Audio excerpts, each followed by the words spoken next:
শহরটা ঘুমিয়ে, কিন্তু হাসপাতালের একটা ঘরে জেগে আছে ক্ষমতা, ভয় আর একটা মানুষের বাঁচার লড়াই। যে ঘরটা বাইরে থেকে সাদা আর শান্ত, ভেতরে সেটা একটা অন্ধকার কারাগার। আর সেই কারাগারের চাবি হঠাৎ একজন সাধারণ ডাক্তারের হাতে চলে এলো। মন্ত্রী আসলাম চৌধুরী হাসপাতালের ভিআইপি কেবিনে দাঁড়িয়ে ফিসফিস করে বললেন, ওকে শেষ করতে হবে, প্রমাণ যেন না থাকে। কিন্তু তারা জানত না, ঘরের এক কোণায় দাঁড়িয়ে একজন ডাক্তার সব শুনছে, আর সেই ডাক্তারের হাতেই ছিল জীবন মৃত্যুর সুইচ। লাইট ফের জ্বলে উঠতেই যে শূন্য বিছানাটা দেখা গেল, সেটাই ছিল পুরো রাতটার আসল বিস্ফোরণ। বিছানার চাদরটা এলোমেলো হয়ে পড়ে আছে, যেন কেউ তাড়াহুড়ো করে উঠে গেছে, আর বালিশের নিচে একটা ছোট্ট দাগ, ঘামের না রক্তের, যা সাক্ষী দিচ্ছে যে এখানে কিছু একটা ঘটেছে যা কোনো অফিসিয়াল রিপোর্টে লেখা যাবে না।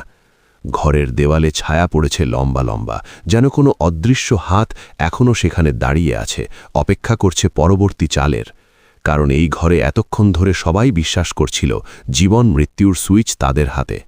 আর এখন সুইচটা যেন ভেঙে পড়ে আছে মেঝেতে, কাঁচের টুকরোর মতো ছড়িয়ে। মন্ত্রী আসলাম চৌধুরীর মুখটা সাদা হয়ে গেল। তিনি এমন মানুষ যিনি সভামঞ্চে দাঁড়িয়ে হাজার লোককে ভয় দেখাতে পারেন, যার একটা ইশারায় মানুষের চাকরি চলে যায়, মামলা হয়, জীবন ওলটপালট হয়ে যায়। তার জীবনটা ছিল ক্ষমতার গল্প। ছোটবেলা থেকে গ্রামের স্কুলে পড়ে রাজনীতিতে ঢুকে ধাপে ধাপে উঠে এসে মন্ত্রী হওয়া। কিন্তু এই মুহূর্তে ভয়টা তার বুকের ভেতর থেকে উঠে মুখে এসে বসেছে। তার হাতটা কাঁপছে, সিগারেট ধরানোর চেষ্টা করেও পারছেন না। তার চোখে সেই দৃষ্টি যা কোনো ক্যামেরায় ধরা পড়েনি কখনো, পরাজয়ের দৃষ্টি। তিনি মনে মনে ভাবলেন, এটা কিভাবে ঘটল? এত সিকিউরিটি, এত পরিকল্পনা, সব ব্যর্থ। এসপি রাশেদ খান এক মুহূর্ত দেরি না করে করিডোরে বেরিয়ে চিৎকার করে দিলেন। তার গলায় সেই আদেশের সুর যা শুনে পুলিশের দল ছুটে আসে যেন কোনো যুদ্ধের ময়দানে। বুটের শব্দে করিডোরের নীরবতা যেন চিরে গেল, যেন কোনো যুদ্ধের ডাক। ওয়াকিটকির ভেতর ভাঙা ভাঙা নির্দেশ, স্টেয়ারকে seal, back gate, laundry corridor, operation theatre side, কোনো গাড়ি বের হতে দেবেন না। হাসপাতালের চারপাশে লোক লাগান, ড্রোন পাঠান যদি ছাদ দিয়ে পালায়। অরিজিৎ দাঁড়িয়ে রইল ঘরের মাঝে। তার চোখ জানালার ভাঙা কাচের দিকে আটকে আছে। কাচের টুকরোতে তার নিজের প্রতিফলন দেখা যাচ্ছে। একটা ক্লান্ত মুখ, চোখে অনিশ্চয়তা, কিন্তু কান শুনছেন নিজের নিঃশ্বাসের শব্দ আর বুকের ধুকপুকানি। মনে হলো ঘরের বাতাসই বদলে গেছে। এতক্ষণ এখানে ছিল ধোঁয়া, পারফিউম, ক্ষমতার গন্ধ, যে গন্ধ যা মানুষকে দমিয়ে রাখে, যা অক্সিজেনের মতো অদৃশ্য কিন্তু বিষাক্ত।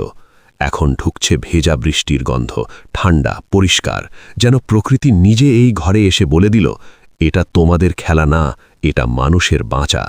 বাইরে বৃষ্টি পড়ছে ঝমঝম করে, জানালার কাঁচে টোকা মারছে যেন কোনো অশরীরী আত্মা, যেন বলছে তুমি ঠিক করেছ। ডিসি ফয়সাল আহমেদ চেয়ার টেনে বসলেন, অস্বাভাবিক শান্তভাবে। তিনি সেই ধরনের মানুষ যাদের জীবনে সবকিছু পরিকল্পিত, প্রমোশনের পথ, পোস্টিংয়ের খেলা, এমনকি ছুটির দিনগুলোও একটা চার্টে লেখা। তার জীবনটা ছিল অফিসের ফাইলের মতো, সাজানো, লেবেল করা। হঠাৎ অপ্রত্যাশিত কিছু ঘটলে তারা ভাঙে না, তারা জমাট বেঁধে যায়। জমাট বরফের মতো, যা বাইরে থেকে শক্ত মনে হয় কিন্তু ভিতরে ক্র্যাক তৈরি হয়। তার চোখে কোনো আতঙ্ক নেই, শুধু গণনা। কতটা ক্ষতি হবে, কিভাবে কাভার করা যাবে, কোন অফিসারকে বলির পাঠা বানানো যাবে। তিনি ধীরে ধীরে অরিজিতের দিকে তাকালেন। ডাক্তার, আপনি যে বলেছিলেন কোমা। অরিজিৎ মাথা তুলল না, তার গলা শুকিয়ে গেছে, মুখে কথা আসছে না। শুধু বলল, আমি বলেছিলাম ওর অবস্থা ক্রিটিক্যাল। এখন যদি ও বেঁচেও যায়, জ্ঞান ফিরবে কিনা নিশ্চিত ছিল না। সত্য আর মিথ্যার মাঝখানে একটা পাতলা কাঁপা রেখা থাকে। অরিজিৎ সেই রেখার উপর দাঁড়িয়েই কথা বলল, কারণ পুরো সত্য বলার মানে ছিল নিজের মাকে আগুনের সামনে দাঁড় করানো। সেই ভিডিও কলের স্মৃতি তার মাথায় ঘুরছে, মায়ের মুখ, চোখে ভয়, পিছনে অচেনা লোকের ছায়া, যারা বলেছিল, ডাক্তার, তোমার মায়ের সাথে আমরা আছি, তুমি যা করতে বলা হচ্ছে করো, না হলে। অরিজিতের মা ছিল তার জীবনের একমাত্র আলো। বাবা মারা যাওয়ার পর থেকে তিনি একা হাতে ছেলেকে বড় করেছেন, রাত জেগে পড়িয়ে, টিউশন করে টাকা জোগাড় করে মেডিকেল কলেজে পড়িয়েছেন। সেই মাকে বিপদে ফেলার কথা ভাবলেই তার বুক কাঁপে। রাশেদ খান আবার ঘরে ঢুকলেন, চোখে আগুন জ্বলছে। তার ইউনিফর্মের বোতামগুলো টাইট হয়ে আছে, যেন রাগে ফেটে পড়বে। তার জীবনটা ছিল আইন শৃঙ্খলার গল্প, পুলিশ একাডেমি থেকে শুরু করে অপরাধী ধরা, প্রমোশন, কিন্তু ক্ষমতার সাথে জড়িয়ে পড়ে সে এখন নিজেকে প্রশ্ন করে, আমি কি সঠিক পথে? ও বের হয় কিভাবে? এখানে তো গার্ড ছিল, 4 জন অসুস্থ, কে সাহায্য করেছে, কে দরজা খুলে দিয়েছে? ডিসি শান্তভাবে বললেন, হাসপাতালটা পুরনো দালানে পুরনো পথ থাকে, লন্ড্রি লিফট, সার্ভিস স্টেয়ার, ছাদের পাইপ, ভেন্টিলেশন শ্যাফট, হয়তো কোনো স্টাফ সাহায্য করেছে। তারপর তার চোখ একবার জানালার নিচের পাইপের দিকে গেল, একবার দরজার দিকে। কেউ ভেতর থেকে সাহায্য করেছে কিনা এটা খুঁজে বের করতে হবে। এই কথাটা বলার সময় তিনি কেউ শব্দটা এমনভাবে উচ্চারণ করলেন যেন শব্দটা অরিজিতের কপালে গেঁথে দিলেন। অরিজিতের পা কাঁপল, সে জানত এখন শুরু হবে সেই খেলাটা, প্রমাণ না থাকলেও অপরাধী বানানো, তাকে একা করা, তার চারপাশ থেকে সব সহানুভূতি কেটে ফেলা। হাসপাতালের গুজব কারখানায় আজ থেকে তার নামটা নতুন রঙে ছাপা হবে, বেঈমান ডাক্তার, রাজনৈতিক ষড়যন্ত্রকারী, টাকা খাওয়া লোক। সে মনে মনে ভাবল, কিভাবে শুরু হয়েছিল এসব? একটা সাধারণ নাইট শিফট থেকে। কিন্তু জীবনের সাধারণতায় কখনো কখনো ঝড় আসে অঘোষিত। তার মনে তার ছোটবেলার গল্প ভেসে উঠল। বাবা বলতেন, বাবা, ডাক্তার হবি, মানুষ বাঁচাবি। সেই বাবার কথা মনে করে সে সিদ্ধান্ত নিয়েছে রিয়াদকে সাহায্য করার। রাত বাড়তে বাড়তে হাসপাতালটা আরও ভয়ঙ্কর হয়ে উঠল। বাইরে বৃষ্টি পড়ছে অঝরে, জানালায় কোকা মারছে, যেন কোনো অশরীরী আত্মা, যেন বলছে, তুমি ঠিক করেছ। ইমার্জেন্সিতে রোগী আসছে, অ্যাক্সিডেন্টের কেস যেখানে একটা যুবকের পা ভেঙে গেছে, জ্বরে কাঁপা শরীরের বৃদ্ধা, প্রসব বেদনায় চিৎকার করা মা যার স্বামী বাইরে দাঁড়িয়ে কাঁদছে। কিন্তু ডাক্তাররা তটস্থ। কেউ কেউ শুনেছে ভিআইপি অ্যানেক্সে বড় কেস, কেউ কেউ জানে 302-এ কিছু হয়েছে। ফিসফিস করে কথা হয় ওয়ার্ডে, নার্সিং স্টেশনে, লিফটে। একজন নার্স বলল, শুনলাম রোগী পালিয়েছে, পুলিশ খুঁজছে, মন্ত্রী রাগ করেছে। আরেকজন বলল, চুপ কর, এসব বললে চাকরি যাবে, আমাদের কি দোষ? কিন্তু কেউ জিজ্ঞেস করতে সাহস করে না। প্রশ্ন করলেই উত্তর আসে, তোমার চাকরি আছে তো, তাহলে চুপ করো। একজন জুনিয়র ডাক্তার অরিজিতের পাশ দিয়ে যাওয়ার সময় চোখ নামিয়ে নিল। আগে সে সালাম দিত, এখন না, ভয় ছড়িয়ে পড়েছে যেন ভাইরাস। অরিজিৎ মনে মনে ভাবল, এই ভয়টাই তো সবচেয়ে বড় অসুখ, এটা শরীরে নয়, মনে বাসা বাঁধে। সে একটা সিগারেট ধরালো গোপনে, যেন ধোঁয়ায় তার ভয় ঢেকে যায়। কিন্তু ধোঁয়া উড়ে গেলে ভয় ফিরে আসে। ভোরের একটু আগে করিডোরের শেষ মাথায় যে 4 জন সশস্ত্র পুলিশ দাঁড়িয়েছিল, তাদের একজন তরুণ কনস্টেবল, নাম তার রহিম, চোখ নামিয়ে হঠাৎ অরিজিৎকে বলল, স্যার, আপনি ঠিক করেছেন। কথাটা এত আস্তে বলল যে মনে হলো সে নিজেকেই বলছে। তার হাতে রাইফেল, কিন্তু আঙুল কাঁপছে। তারপরই সে মুখ ঘুরিয়ে নিল, যেন কথাটা উচ্চারণ করা তার জন্যেও অপরাধ। রহিমের মনে সেই রাতের দৃশ্য ঘুরছে, রিয়াদকে বেঁধে রাখা, তার চোখে ভয় আর আকুতি। সে নিজেকে প্রশ্ন করছে, আমি কেন এতে জড়ালাম? রহিমের জীবনটা ছিল সাধারণ, গ্রাম থেকে এসে পুলিশে জয়েন, পরিবারের জন্য টাকা পাঠানো। কিন্তু এই ঘটনা তার বিবেককে নাড়িয়ে দিয়েছে। অরিজিৎ বুঝল, এই হাসপাতালেও মানুষ আছে, শুধু তারা ভয়ে বাঁধা। রহিমের চোখে সেই লজ্জা যা ক্ষমতার অপব্যবহার দেখে জন্মায়। সে মনে মনে ভাবল, হয়তো এই লজ্জাই একদিন পরিবর্তন আনবে। অরিজিৎ রহিমকে বলল, তুমি সাহসী, কিন্তু চুপ থেকো। রহিম মাথা নাড়ল। ভোর 6টার দিকে বৃষ্টি থেমে গেল। আকাশটা ধূসর, শহরটা ভেজা। রাস্তায় পড়ে আছে ভাঙা গাছের ডাল, কাগজের টুকরো আর মানুষের অস্তিত্বের চিহ্ন। অরিজিৎ বেরিয়ে এলো হাসপাতাল থেকে। গেটের সামনে দাঁড়িয়ে মনে হল রাতের ঘটনাটা যেন স্বপ্ন। কিন্তু হাতের উপর ওষুধের গন্ধ, চোখের কোণে ঘুমের জ্বালা আর বুকের ভেতর কাঁটার মতো ভয় বলে দিল, এটা স্বপ্ন না। বাসায় ফিরে সে মাকে দেখে বুকটা মোচড় দিল। মা রান্নাঘরে চায়ের কেটলি চাপিয়েছেন, গন্ধ ছড়িয়ে পড়ছে ইলিশ মাছের ভাপা। সাধারণভাবেই বললেন, আজ খুব ক্লান্ত দেখাচ্ছে, ঘুমিয়েছিস কম? তারপর বললেন, তোর হাতে কাঁপুনি কেন? কি হয়েছে বল না মাকে। অরিজিৎ মিথ্যে হাসল। নাইট শিফট মা, অনেক রুগী ছিল। সে তার মাকে সত্যি বলতে পারল না, কারণ সত্যি বললে মাকে নিরাপত্তা দেওয়ার মতো শক্তি তার হাতে নেই। সত্যি বললে হয়তো মাই তাকে থামিয়ে দিতেন। আর তাকে থামাতে পারলে সে আজও নিজেকে ক্ষমা করতে পারত না। মা চা দিয়ে বললেন, খেয়ে নে, তারপর ঘুমো। আমি তোর জন্য প্রার্থনা করি সব সময়। গতরাতে স্বপ্ন দেখলাম তুমি একটা আলোয় দাঁড়িয়ে আছো। অরিজিৎ চায়ে চুমুক দিতে দিতে জানালার বাইরে তাকালো। শহর জেগে উঠছে, বাসের হর্ন, রিকশার ঘণ্টা, মানুষের কোলাহল, কিন্তু তার ভিতরে রাত এখনো অন্ধকার। সে মনে মনে ভাবল, রিয়াদ কোথায়? সে বেঁচে আছে তো? রিয়াদের গল্প তার মনে ভেসে উঠল। একটা যুবক যে ক্ষমতার বিরুদ্ধে লড়াই করতে গিয়ে ধরা পড়েছে। তার পরিবার কোথায়? তার স্বপ্ন কি ছিল? পরদিন থেকেই শুরু হলো অফিসিয়াল নাটক। হাসপাতালের কিছু কাগজপত্র হারিয়ে গেল, পেশেন্টের ফাইল, ডিউটি রোস্টার, ওষুধের রেকর্ড, এমনকি সিসিটিভির ব্যাকআপ। একটা মিটিং হলো যেখানে সুপার বললেন, এটা অ্যাক্সিডেন্ট, কিন্তু খুঁজছি। কিন্তু সবাই জানত এটা ইচ্ছাকৃত। এক দুইজন সিনিয়র ডাক্তার তাকে এমনভাবে দেখলেন যেন অরিজিৎ কোনো সংক্রামক রোগ। কেউ স্পষ্ট করে কিছু বলে না, শুধু পাশ কাটিয়ে যায়। ক্যান্টিনে তার পাশে বসে না কেউ, যেন তার ছোঁয়া লাগলে বিপদ। একজন সিনিয়র বলল, অরিজিৎ, তুমি কেন এতে জড়ালে? চুপ করে থাকলে ভালো হতো। অরিজিৎ বলল, আমি তো শুধু আমার কাজ করেছি। সুপারিনটেন্ডেন্ট তাকে ডেকে আনলেন। তার ঘরে এসি চলছে, টেবিলে ফাইল সাজানো, দেওয়ালে মন্থির ছবি।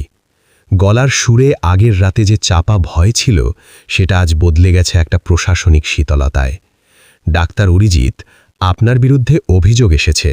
ভিআইপি কেবিনে ডিউটির সময় আপনি নাকি প্রোটোকল ভেঙেছেন। ঊর্ধ্বতন কর্তৃপক্ষ অসন্তুষ্ট। অরিজিৎ জিজ্ঞেস করল না কোন কর্তৃপক্ষ। সে জানত এই প্রশ্নের কোনো উত্তর হয় না। উত্তর থাকলেও সেটা আরেকটা ভয়। তার হাতে বদলির কাগজ তুলে দেওয়া হলো। জনস্বার্থে তাকে পাহাড়ি এলাকার একটা দূরবর্তী হেলথ কমপ্লেক্সে পাঠানো হচ্ছে। সাথে কারণ দর্শানোর নোটিশ, দুর্নীতির অভিযোগ। যেমন অভিযোগ কাদা, কাউকে লাগাতে বেশি কিছু লাগে না, শুধু ছুঁড়ে দিতে হয়।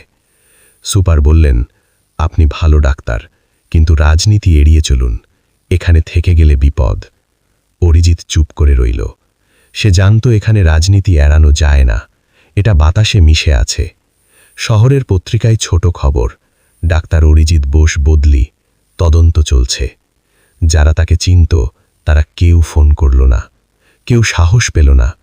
কেউ কেউ হয়তো মনে মনে বলল, বড্ড সোজা ছেলে ছিল, তাই ডুবল। অরিজিৎ বাসায় ফিরে মাকে বলল, মা, আমাকে বদলি করেছে পাহাড়ে। মা চুপ করে রইলেন অনেকক্ষণ।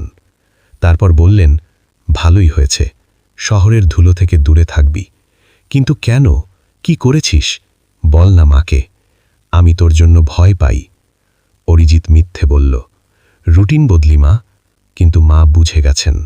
তার চোখে জল চিকচিক করছিল। অরিজিৎ মায়ের হাত ধরে বলল, চিন্তা করো না, আমি ঠিক আছি, তুমি নিজেকে সামলাও। কিন্তু তার নিজের মনে ঝড় বয়ে যাচ্ছে।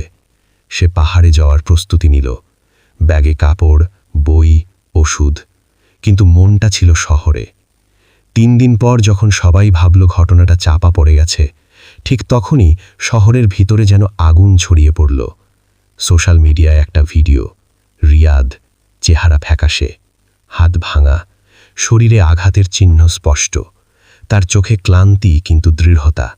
সে কোনো নাটক করছে না, তার চোখে চোখ রেখে বোঝা যায় সে শুধু বেঁচে থাকার জন্য লড়ছে না, সে লড়ছে যাতে আর কেউ 302-এর মতো ঘরে হারিয়ে না যায়। ভিডিওতে রিয়াদ বলল, আমাকে 302 নম্বর কেবিনে এনে মারার আয়োজন হয়েছিল। আমার গায়ে যে দাগ দেখছেন, এগুলো দুর্ঘটনার না, এগুলো ক্ষমতার।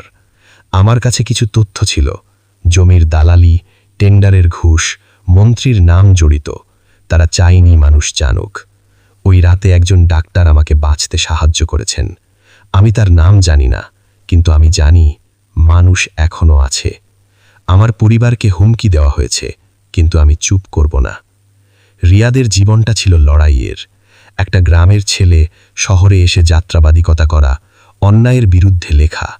তার ভিডিওতে তার কণ্ঠ কাঁপছিল, কিন্তু সাহস ছিল অটুট। তারপর ভিডিওর সাথে কিছু কাগজের ছবি, কিছু অডিও ক্লিপ, যেগুলো দেখে সাধারণ মানুষও বুঝতে পারল এটা বানানো গল্প না।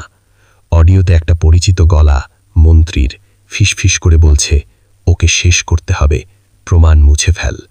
কাগজে সই, তারিখ, অঙ্ক সব স্পষ্ট। রিয়াদের কণ্ঠে কাঁপুনি ছিল, কিন্তু সততা ছিল আরও বেশি। শহরের মানুষের মধ্যে একটা দীর্ঘদিনের জমে থাকা ক্ষোভ ছিল।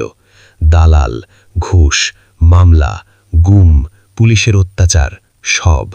এই ভিডিওটা যেন সেই ক্ষোভে দেশলাই জ্বালালো। হাসপাতালের সামনে লোকজন জড়ো হতে লাগল। প্রথমে কয়েকজন, তারপর শত শত, তারপর হাজার। ছাত্ররা স্লোগান দিল, ৩০২-এর বিচার চাই, ক্ষমতার অপব্যবহার বন্ধ করো, মন্ত্রী বরখাস্ত করো। সাংবাদিকরা লাইভ করল, ক্যামেরা ঘুরল, মাইক এগিয়ে দিল। টিভির টকশোতে রাষ্ট্রদ্রোহী বনাম হুইসেল ব্লোয়ার বিতর্ক চলল। কেউ রিয়াদকে নায়ক বানালো, কেউ তাকে ষড়যন্ত্রকারী বলল। কিন্তু যেটা থামানো গেল না সেটা হলো প্রশ্ন, ৩০২-এ কি হয়েছিল? সেই প্রশ্ন ছড়িয়ে পড়ল ফেসবুক গ্রুপে, হোয়াটসঅ্যাপে, চায়ের দোকানে, অফিসের লাঞ্চে। একটা গ্রুপ তৈরি হলো, ৩০২-এর বিচার চাই, হাজার হাজার মেম্বার। হাইকোর্ট স্বতঃপ্রণোদিত হয়ে তদন্তের নির্দেশ দিল। তদন্ত কমিটি গঠন হল। একজন অবসরপ্রাপ্ত বিচারপতি, 2 জন সিনিয়র চিকিৎসক, একজন মানবাধিকার কর্মী, একজন আইনজীবী। কমিটি হাসপাতালে গেল, কাগজপত্র দেখল, লোকজনকে জিজ্ঞাসা করল। হাসপাতালের সুপারকে তলব করা হল। ডিসিএসপির নামও আলোচনায় উঠল। মন্ত্রীর নাম সরাসরি উচ্চারণ না হলেও সবাই জানত ছায়াটা কার। এই প্রথম ভিআইপি অ্যানেক্স ভবনের দরজায় মানুষ দাঁড়িয়ে প্রশ্ন করল। পুলিশ বাধা দিল, লাঠিচার্জ করল, ব্যারিকেড দিল। কয়েকজন আহত হল, কিন্তু ভিড় বাড়ল। প্রশ্নের ব্যারিকেড হয় না। তদন্ত শুরু হতেই হাসপাতালের ভেতরে গুঞ্জন বদলে গেল। যারা আগে ৩০২-এর কথা বলতো না, তারা এখন ফিসফিস করে বলছে, দেখো সত্যি বের হবে। আবার কেউ বলছে, সত্যি বের হলে আরও বড় বিপদ হবে। কারণ সত্যি বের হলে অনেক মুখোশ খুলে যাবে। শুধু 3 জন না, অনেকেই ধরা পড়বে। একজন নার্স গোপনে কমিটিকে বলল, ওই রাতে আমি দেখেছি অচেনা লোক ঢুকতে। তারা পুলিশের ইউনিফর্ম পরা ছিল না। কিন্তু সে নাম দিল না, ভয়ে। কমিটি আরও খুঁজল, প্রমাণ জড়ো করল। এই সময় পাহাড়ে ছোট হেলথ কমপ্লেক্সে অরিজিৎ নতুন জীবনে ঢুকল। সেখানে হাসপাতালটা আসলে একটা দোতলা ভবন। দেওয়ালে পলেস্তারা উঠে গেছে, ছাদে ফুটো যাতে বৃষ্টির পানি পড়ে। পাশে ছোট ল্যাব, যার যন্ত্রপাতি পুরনো আর কাজ করে না সব সময়। ছোট ফার্মেসি, যেখানে ওষুধের স্টক সব সময় কম। একটা জীর্ণ অ্যাম্বুলেন্স, যার ইঞ্জিন প্রায় ধরে না আর রাস্তায় আটকে যায়। রোগীর ভিড় কম, কিন্তু কষ্ট বেশি। পাহাড়ের মানুষ কম কথা বলে, কিন্তু চোখে অনেক গল্প থাকে। দারিদ্র্যের গল্প, প্রকৃতির সাথে লড়াইয়ের গল্প, দূরের হাসপাতালে যাওয়ার কষ্টের গল্প। তারা শহরের মতো তর্ক করে না, তারা সহ্য করে। তারপর হঠাৎ একদিন পাহাড়ের মতো শক্ত হয়ে দাঁড়ায়। অরিজিৎ সেখানে গিয়ে প্রথম কয়েকদিন শুধু ঘুমালো। তার শরীর না, তার মাথা ঘুমালো। মাথার ভেতর থেকে ৩০২-এর আলো, পিস্তলের চকচকানি, মায়ের লাইভ ভিডিও সব কিছু বের করে দিতে চাইল সে। কিন্তু স্মৃতি বের হয় না। স্মৃতি কেবল চুপ করে থাকে, ঠিক সময় পেলে দাঁত দেখায়। রাতে সে স্বপ্ন দেখে, রিয়াদের চোখ, যে বলছে, ডাক্তার সাহায্য করুন। সকালে উঠে সে পাহাড়ের বাতাসে দাঁড়ায়, যেন স্মৃতি উড়িয়ে দেয়। প্রথম সপ্তাহে একটা বৃদ্ধ এলো, পায়ে সাপের কামড়। তার পা ফুলে উঠেছে, বিষ ছড়িয়ে পড়ছে। অরিজিৎ অ্যান্টিভেনাম দিল, কেটে পরিষ্কার করল। বৃদ্ধ চোখ বন্ধ করে ব্যথা সহ্য করছিল। পরে বলল, বাবা তুমি শহর থেকে এসেছ, এখানে থাকবা তো? আমাদের ডাক্তার নেই। গত মাসে আমার ভাই মারা গেছে ওষুধ না পেয়ে। অরিজিৎ হাসল, থাকব। বৃদ্ধ বলল, ভালো। শহরের ডাক্তাররা টাকা ছাড়া দেখে না, তুমি দেখেছ। আল্লাহ তোমাকে আশীর্বাদ করুক। এই কথা তার বুকে লাগল। এখানে তার কাজের মূল্য টাকায় নয়, জীবনে। আরেকদিন একটা শিশু এলো, ম্যালেরিয়ায় কাঁপছে। অরিজিৎ রাত জেগে চিকিৎসা করল। ভোরে শিশুটা হাসল। মা চোখের জল ফেলে বলল, আপনি দেবতা, আমার ছেলেকে বাঁচালেন। অরিজিৎ ভাবল, না, সে দেবতা না, সে শুধু মানুষ। কিন্তু এই মানুষ হওয়াটাই তো সবচেয়ে কঠিন। পাহাড়ের লোকেরা তার সাথে গল্প করে, তাদের জীবনের কষ্ট, আনন্দ। একজন বলল, শহরে কি হয়েছে, তুমি কেন এলে? অরিজিৎ বলল, বদলি। কিন্তু তার চোখে গল্প দেখে তারা বুঝে যায়। একদিন রাতে পাহাড়ি বাতাসে জানালা কাঁপছে, হাওয়ায় পাতার শব্দ, দূরে কোনো পশুর ডাক। হঠাৎ তার ফোন বেজে উঠল। অচেনা নম্বর। একটা লাইন, ধন্যবাদ ডাক্তার, আমি বেঁচে আছি তোমার কারণে। অরিজিৎ বসে রইল অনেকক্ষণ, তারপর ফোনটা নামিয়ে রাখল। এই ধন্যবাদ তার গায়ে লাগল না, তার ভিতরে লাগল। মনে হলো সে যা করেছে তার ফল আছে। ফলটা হয়তো তাকে বাঁচাবে না, কিন্তু তাকে মানুষ রাখবে। কিন্তু শহরে ক্ষমতার লোকেরা তাকে ভুলে যায়নি।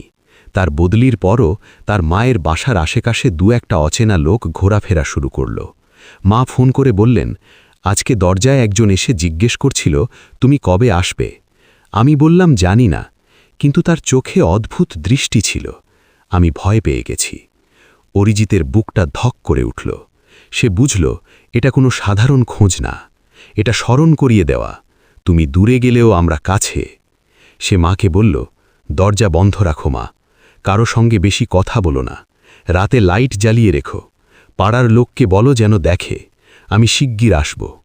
এই কথাগুলো শুনে মায়ের গলায় কাঁপুনি ধরা পড়ল। মায়ের ভয় দেখেই অরিজিৎ বুঝল তার শাস্তিটা আসলে বদলি না, তার শাস্তিটা হলো তাকে সারা জীবন কাউকে রক্ষা করার জন্য ভয়ে বেঁচে থাকতে হবে। সে রাতে ঘুমোতে পারল না। পাহাড়ের অন্ধকারে দাঁড়িয়ে ভাবল, কেন এসব? কেন একটা জীবন বাঁচানোর জন্য এত দাম দিতে হয়? তার মনে তার বাবার কথা ভেসে উঠল, বাবা, মানুষের জীবনের দাম আছে, তাকে রক্ষা করো। এদিকে তদন্ত কমিটির কাজ এগোচ্ছে। কাগজপত্রে অসঙ্গতি, ডিউটি রোস্টারে কাটা ছেঁড়া, ওয়ার্ড বয়ের সই উধাও, সিসিটিভির হার্ড ডিস্ক ক্র্যাশ, সব কিছু এমনভাবে সাজানো যেন সত্যিটা একটা কুয়াশা। কিন্তু কুয়াশারও একটা সমস্যা আছে। কুয়াশা থাকলে সব ঢেকে যায় ঠিকই, কিন্তু মানুষ বুঝে যায় কিছু একটা ঢাকার চেষ্টা হচ্ছে। কমিটির একজন সদস্য, একজন বয়স্ক চিকিৎসক নাম ডক্টর চৌধুরী, ভিআইপি অ্যানেক্সের করিডরে দাঁড়িয়ে অনেকক্ষণ চুপচাপ ছিলেন। তারপর তিনি শুধু বলেছিলেন, আমরা যেটা খুঁজছি সেটা হয়তো ক্যামেরায় নেই, কিন্তু মানুষ যা দেখেছে সেটা মুছতে পারবে না। তিনি সেই করিডরে দাঁড়িয়ে স্মৃতি খুঁজলেন, তার নিজের জীবনের, যখন তিনিও একবার ক্ষমতার কাছে মাথা নত করেছিলেন। লজ্জা তার চোখে। কমিটি আরও লোককে জিজ্ঞাসা করল, ওয়ার্ড বয়, নার্স, গার্ড। কেউ কেউ চুপ, কেউ ফিসফিস করে বলল মানুষ যা দেখেছিল। তার মধ্যে এক ছিল সেই তরুণ কনস্টেবল রহিম। তদন্ত কমিটির কাছে তিনি প্রথমে কিছু বলেননি। পুলিশ মানে তার কাছে চাকরি, রুটি, নিরাপত্তা। কিন্তু কয়েক রাত পর যখন শহরের সব জায়গায় ৩০২ শব্দটা উঠতে লাগল, তার ভেতরে অন্য শব্দ উঠল, লজ্জা। সে নিজের ইউনিফর্মের দিকে তাকাল, যে ইউনিফর্ম পরে সে মানুষকে রক্ষা করার শপথ নিয়েছিল। তার মনে তার গ্রামের মায়ের মুখ ভেসে উঠল, যে বলতেন, বাবা, সত্যি বলবি সব সময়। একদিন সে গোপনে একজন তদন্ত কর্মকর্তার সাথে কথা বলল, খুব কম কথা, শুধু বলল, ওই রাতে ভিআইপি গেট দিয়ে কারা ঢুকেছিল তার লগ আছে, আর কিছু জিনিস আছে যেগুলো ডিলিট হলেও কোথাও না কোথাও থেকে যায়। সে একটা পেন ড্রাইভ দিয়ে গেল। তার হাত কাঁপছিল। সে বেশি কিছু বলেনি, সে শুধু ইশারা করল, সত্যি পুরোপুরি মুছে ফেলা যায় না। পেন ড্রাইভে ছিল অডিও, ছবি, যা ক্ষমতার লোকেরা মুছে ফেলার চেষ্টা করেছিল। রহিম বাড়ি ফিরে তার মাকে ফোন করল, মা, আমি সত্যি বলেছি। মা বললেন, ভালো করেছিস বাবা। তদন্ত এগোতে থাকল। শহরে চাপা উত্তেজনা। মন্ত্রী আসলাম চৌধুরী টিভিতে এসে বললেন, এগুলো বিরোধীদের ষড়যন্ত্র, আমি নির্দোষ, দেশের জন্য কাজ করছি। কিন্তু তার গলায় কাঁপুনি ধরা পড়ল। তার বাড়ির সামনে মিছিল হল। এসপি রাশেদ খান বললেন, আইন অনুযায়ী ব্যবস্থা নেওয়া হবে। ডিসি ফয়সাল বললেন, প্রশাসন স্বচ্ছ, কোনো অনিয়ম হয়নি। তাদের কথাগুলো একই রকম শোনাল, কারণ ভয়ের ভাষা সব সময় একঘেয়ে। কিন্তু মানুষের ভিড় একই রকম থাকল না। ভিড় বড় হতে লাগল। হাসপাতালের সামনে মিছিল, প্ল্যাকার্ড, বিচার চাই, মানুষের জীবন খেলা নয়, মন্ত্রী জেলে যাক। বড় ভিড়ের সামনে ক্ষমতারও একটা দুর্বলতা আছে। বড় ভিড়কে একসাথে ভয় দেখানো কঠিন। পুলিশ লাঠিচার্জ করল, কিন্তু ভিড় ছড়িয়ে পড়ল অন্য রাস্তায়। একটা ছাত্র বলল, আমরা ভয় পাই না, সত্যি জিতবে। ঠিক তখন রিয়াদ আবার লাইভে এলো। এবার সে শুধু নিজের কথা বলল না, সে বলল, আমি একা না, আমার কাছে প্রমাণ আছে, আমি আইনের সামনে দেব। আমার সাথে অনেকে আছে যারা চুপ ছিল, তারা এখন কথা বলছে। সে চোখ তুলে বলল, আমি পালাইনি, আমাকে পালাতে বাধ্য করা হয়েছিল, কিন্তু এখন আমি ফিরে এসেছি। এই বাক্যটা শহরের মানুষের মনে আটকে গেল। পালাইনি, কেউ পালায় যখন সে অপরাধী। পালাতে বাধ্য করা হয়েছিল, এটা বলে একজন মানুষ নিজের ওপর হওয়া অপরাধের বর্ণনা দেয়। হাইকোর্টের শুনানি তীব্র হল, সংবাদ মাধ্যমে আলোড়ন।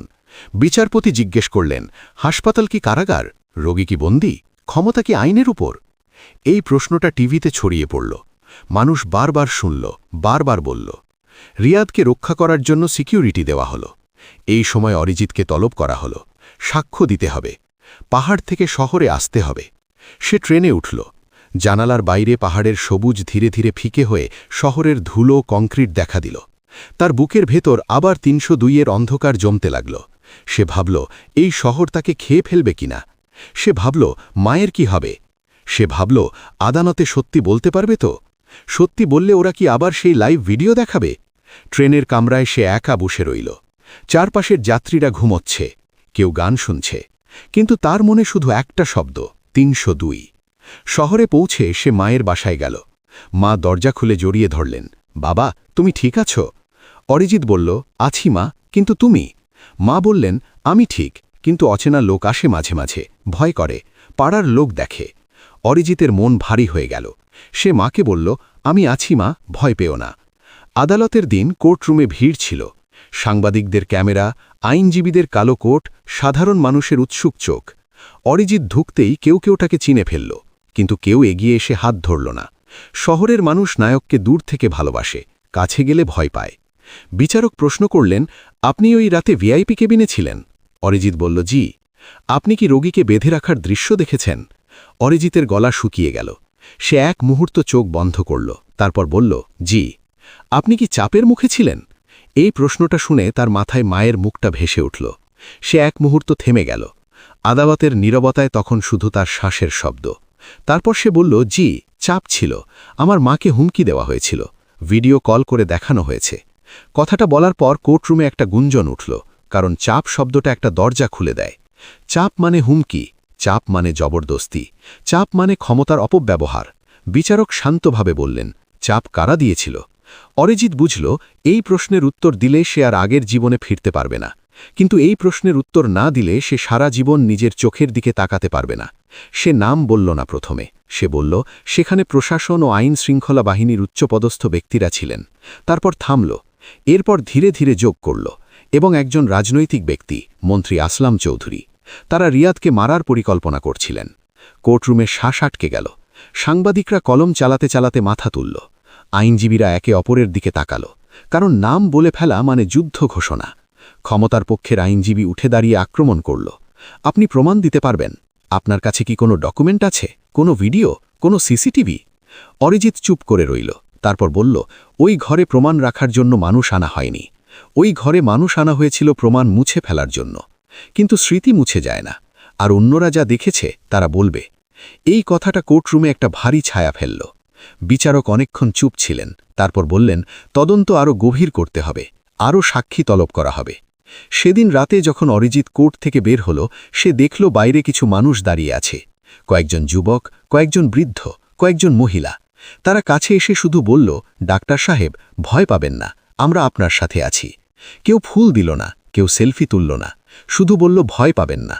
এই বাক্যটা অরিজিতের কাছে অদ্ভুত লাগল, কারণ শহরে সাধারণত মানুষ বলে, সাবধানে থাকবেন। ভয় পাবেন না বলা মানে তারা স্বীকার করছে ভয় আছে, কিন্তু তারা চায় না ভয় জিতুক। একজন বুড়ো লোক হাত ধরে বলল, বাবা, তুমি যা করেছ সেটা আমাদের জন্য, আমরা ভুলে যাব না, তোমার মতো মানুষ দরকার। অরিজিতের গলা আটকে গেল, সে শুধু মাথা নাড়ল। সেই রাতে সে মায়ের কাছে থাকল। মা বললেন, বাবা, তুমি সাহসী, কিন্তু ভয় হয়, পাহাড়ে ফিরে যাও। অরিজিৎ বলল, মা, ভয় তো সবার হয়, কিন্তু সত্যি বললে ভয় কমে। আমি পাহাড়ে ফিরব, কিন্তু তোমাকে নিয়ে যাব। পাহাড়ে ফিরে অরিজিৎ আবার কাজে ডুবে গেল। রোগীরা আসতে লাগল। জ্বর, সাপের কামড়, প্রসবের জটিলতা, দুর্ঘটনা। একদিন একটা মহিলা এলো প্রসব বেদনায় কাতর। অ্যাম্বুলেন্স নেই, রাস্তা খারাপ। অরিজিৎ নিজে ডেলিভারি করল। শিশুটা কাঁদতে কাঁদতে এলো, মা হাসল। সেই হাসি তার জীবনের সবচেয়ে বড় পুরস্কার। সেখানে তার কাজের কোনো রাজনীতি নেই, কিন্তু জীবনের ওজন বেশি। শহরের তুলনায় ওখানে সে বেশি ডাক্তার হতে পারল। কেউ তাকে খামের দিকে এগিয়ে দেয় না, তারা শুধু দেখে ডাক্তার এসেছে মানে বাঁচার একটা চেষ্টা আছে। পাহাড়ের লোকেরা তার সাথে গল্প করে, তাদের জীবনের কষ্ট, আনন্দ। একজন বলল, শহরে কি হয়েছে, তুমি কেন এলে? অরিজিৎ বলল, বদলি, কিন্তু এখানে ভালো লাগছে। তারা তার গল্প শুনে বলল, তুমি নায়ক। অরিজিৎ হাসল, না, আমি শুধু ডাক্তার। এক সন্ধ্যায় হঠাৎ আবার মেসেজ এলো, এবারও অচেনা নম্বর। আপনি আদালতে যা বলেছেন সেটাই সবচেয়ে বড় প্রমাণ। তদন্ত এগোচ্ছে, ধন্যবাদ। আমি তোমার সাথে দেখা করতে চাই। অরিজিৎ জানত এটা রিয়াদি। সে মনে মনে বলল, তুমি বেঁচে থাকো, লড়াই চালিয়ে যাও। এই কথাটা সে কাউকে পাঠালো না, শুধু নিজের মধ্যে রাখল। কারণ এই শহরের বাইরে পাহাড়ে দাঁড়িয়েও সে জানে শহরের ছায়া লম্বা। কয়েকদিন পর রিয়াদ এলো পাহাড়ে, গোপনে। তারা বসল একটা চায়ের দোকানে। রিয়াদ বলল, ডাক্তার, তোমার কারণে আমি বেঁচে, ধন্যবাদ। অরিজিৎ বলল, আমি শুধু আমার কাজ করেছি, তুমি লড়াই করো। তারা গল্প করল, জীবনের, ভয়ের, সাহসের। শহরে তদন্তের ফল আসতে শুরু করল। মন্ত্রীর বিরুদ্ধে সরাসরি ব্যবস্থা নেওয়া সহজ ছিল না, কিন্তু চাপ বাড়ছিল। দলের ভেতর থেকে চাপ, মিডিয়ার চাপ, জনগণের চাপ। শেষে তাকে দলীয় পদ থেকে সরে দাঁড়াতে বলা হলো। পরে তার বিরুদ্ধে মামলা হলো। এসপি রাশেদ খান সাময়িক বরখাস্ত হলেন। ডিসি ফয়সাল আহমেদ অন্যত্র বদলি। সুপারের বিরুদ্ধে বিভাগীয় তদন্ত। ছোটখাটো কয়েকজনকে বলির পাঠা বানানোর চেষ্টা করা হলো, কিন্তু জনরোষে সেটা টিকল না। কারণ মানুষ এবার বুঝে গেছে গাছের পাতা ধরে টানলে গাছ নড়ে না, গাছের শিকড় ধরতে হয়। হাইকোর্ট রায় দিল, হাসপাতালে এমন ঘটনা আর হবে না। প্রোটোকল পরিবর্তন হলো। হাসপাতালে নতুন নিয়ম, ভিআইপি কেবিনেও স্বচ্ছতা। ভিআইপি অ্যানেক্স ভবনের ৩০২ নম্বর কেবিন আবার তালাবদ্ধ হল। কিন্তু এবার তালাটা ভয়ের না, তদন্তের। দরজায় সিল মারা হলো। সংবাদ মাধ্যম ছবি তুলল। হাসপাতালের পুরনো ডাক্তাররা দূর থেকে তাকিয়ে বলল, দেখো, কেবিনেও সিল পড়ে, এবার হয়তো পরিবর্তন আসবে। কিন্তু রাতে যখন হাসপাতালটা আবার নিজের ছায়া হয়ে দাঁড়ায়, তখনও করিডরের শেষ মাথায় একটা নীরবতা থাকে। শুধু এখন সেই নীরবতায় আগের মতো আতঙ্ক নেই, আছে লজ্জা, আছে অনুশোচনা, আর আছে একটা প্রশ্ন, এতদিন আমরা কেন চুপ ছিলাম? রহিম এখনও পুলিশে আছে, কিন্তু তার মনে শান্তি। সে তার মাকে সত্যি বলেছে, মা বলেছেন, ভালো করেছিস বাবা। কয়েক বছর পরেও শহরে ৩০২-এর ছায়া রয়ে গেছে। কেউ কেউ বলে, ওখানে নাকি এখন আর গোঙানি শোনা যায় না, শোনা যায় কাগজের পাতার শব্দ, যেন কোনো অদৃশ্য আদালত এখনও রায় লিখছে। কেউ কেউ বলে, ওখানে কান পাতলে শোনা যায় একটা ফিসফিসানি, একজন ডাক্তারের, যে বলেছিল, আমি শুধু জীবন বাঁচাতে চেয়েছি। পাহাড়ে অরিজিৎ এখনও আছে, তার চারপাশে নতুন জীবন গড়ে উঠেছে। সে বিয়ে করেছে একজন স্থানীয় শিক্ষিকাকে, নাম তার মায়া। তারা একটা ছোট্ট বাড়ি বানিয়েছে পাহাড়ের ঢালে, যেখানে সকালে সূর্যোদয় দেখা যায়। তার মা মাঝে মাঝে আসেন, গল্প করেন। শহরের খবর এখন দূরের, কিন্তু সে জানে সত্যের লড়াই কখনো শেষ হয় না। রিয়াদ এখন একটা এনজিও চালায়, মানুষের অধিকারের জন্য লড়ে। মাঝে মাঝে মেসেজ আসে, ডাক্তার, আপনার কারণে আমি আজ এখানে, আসুন দেখা করি। অরিজিৎ যায়, গল্প করে। তারা একটা ফাউন্ডেশন গড়ে তোলে, জীবন রক্ষার জন্য। আর বাস্তবতা হলো কেবিন বা মর্গ কোনোটা নরক না। নরক হলো সেই মুহূর্ত যখন মানুষ ক্ষমতার কাছে মাথা নোয়ায় আর নিজের বিবেককে বলে, চুপ কর। আর স্বর্গও বড় কোনো জায়গা না। স্বর্গ হলো সেই মুহূর্ত যখন কেউ ভয় পেয়েও বলে না, অথবা যখন কেউ নিঃশব্দে কারো বাঁচার জন্য দরজাটা একটু খুলে দেয়। অরিজিৎ জানে সে নায়ক না, সে শুধু একজন ডাক্তার, যে এক রাতে নরকের দরজায় দাঁড়িয়েছিল, আর চাবি না থাকলেও তালায় হাত দিয়েছিল। তারপর সেই তালা ভেঙে পড়েছিল এক মানুষের ইচ্ছার আঘাতে, এক শহরের প্রশ্নের চাপে, আর অসংখ্য নীরব মানুষের জমে থাকা সাহসে। পাহাড়ের বাতাসে দাঁড়িয়ে সে আজও মৃদু হাসে। ফোনের স্ক্রিনে পুরনো মেসেজটা এখনও আছে, ধন্যবাদ ডাক্তার। সে মেসেজটা ডিলিট করে না, কারণ কিছু জিনিস ডিলিট করা যায় না। কিছু জিনিস মানুষকে বাঁচিয়ে রাখে, আর সেই বাঁচিয়ে রাখাই তো জীবনের আসল গল্প। শেষ হলো না এই গল্প, এটা চলতে থাকবে যতদিন মানুষের বিবেক জেগে থাকবে।